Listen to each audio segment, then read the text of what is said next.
అధికారంలో ఉన్నంతకాలం ఎన్ని రకాలుగా ప్రయత్నించినా ఆయనతో ఒప్పందాలు కుదుర్చుకోలేదని మాజీ మంత్రి కేటీఆర్ అన్నారు.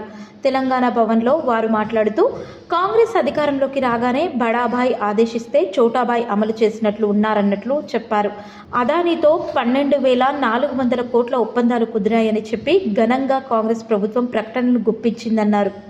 గత 10 ఏళ్ల పాటు కేసీఆర్ గారి ప్రభుత్వం తెలంగాణలో ఉన్నంత కాలం అదానీ ఎంత ప్రయత్నం చేసినా, ఎన్ని రకాలుగా ఆనాడు మమ్మల్ని కన్విన్స్ చేసే ప్రయత్నం చేసినా, ఆనాడు నేను పరిశ్రమల శాఖ మంత్రిగా కూడా ఉన్నాను.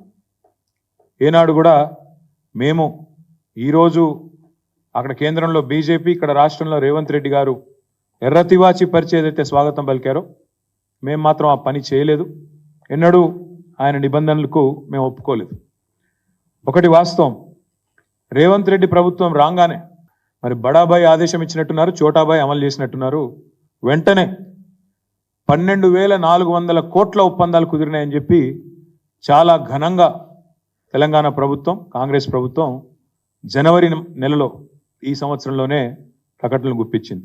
అందులో 5,000 కోట్ల రూపాయలతో గ్రీన్ ఎనర్జీ కోసం 2 పంప్డ్ స్టోరేజ్ యూనిట్లు, అదేవిధంగా 5,000 కోట్లతో 2 డేటా సెంటర్లు, 1,400 కోట్లతో అంబుజా సిమెంట్స్ ఫ్యాక్టరీ, 1,000 కోట్ల రూపాయలు ఇంకొక ఏరోస్పేస్ రంగంలో అని చెప్పి వారు ఆనాడు 12,400 కోట్ల రూపాయలకు సంబంధించిన ఎంఓయూలు, మెమరాండమ్ ఆఫ్ అండర్స్టాండింగ్స్ చేసుకున్నట్టుగా ముఖ్యమంత్రి గారు చాలా ఘనంగా చెప్పారు.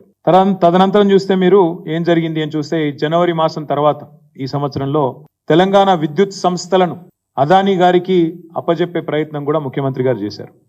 అందులో భాగంగా చిట్ చాట్ అని పెట్టి ఆ చిట్ చాట్లో ఓల్డ్ సిటీలో బిల్లుల వసూలు అదానీ గారికి శాంపుల్గా పైలట్గా అప్పజెప్తున్నాము, తదనంతరం ఎట్లా ఉంటుందో చూద్దాం అంటూ డిస్కామ్ల ప్రైవేటీకరణ చేసి అల్టిమేట్గా అదానీ గారికి అప్పజెప్పాలనే కుట్రకు కూడా రేవంత్ రెడ్డి గారు ఆనాడే ఆలోచన కూడా చేసినారు. ఇక మొత్తం అక్కడ రామన్నపేటలో, యాదాద్రి జిల్లా రామన్నపేటలో ఆ మండల ప్రజలు మొత్తం వ్యతిరేకిస్తుంటే ఇక్కడ వద్దే వద్దు సిమెంటు పరిశ్రమ, కాలుష్యం వస్తుంది, ఇక్కడ నుంచి ఆ కాలుష్యం మొత్తం పోయి మళ్ళీ మూసీలోనే పడుతుంది, ఏ మూసీనైతే మీరు ఉద్ధరిస్తామంటున్నారో ఆ మూసీకి మళ్ళీ ఈ మురికి మీరే అంటించిన వాళ్ళు అవుతారు, వద్దు ఇక్కడ సిమెంట్ పరిశ్రమ అని చెప్పి రామన్నపేటలో వేలాది మంది ప్రజలు, మా నాయకులు చిరుమర్తి లింగయ్య గారితో సహా స్థానికంగా ఉండే ఇతర పార్టీల నాయకులతో సహా వేలాది మంది ప్రజలు ఆందోళన చేసిన ప్రజాభిప్రాయ సేకరణ విషయంలో మరి దాన్ని కూడా బలవంతంగా కేవలం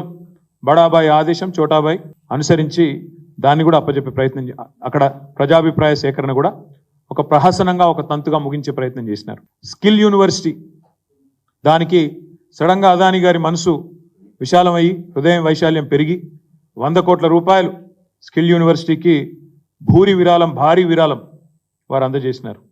ఇవన్నీ ఒక కుట్రకు, ఒక స్పష్టమైన ఎజెండాకు తార్కాణంగా మేము భావిస్తూ ఉన్నాం.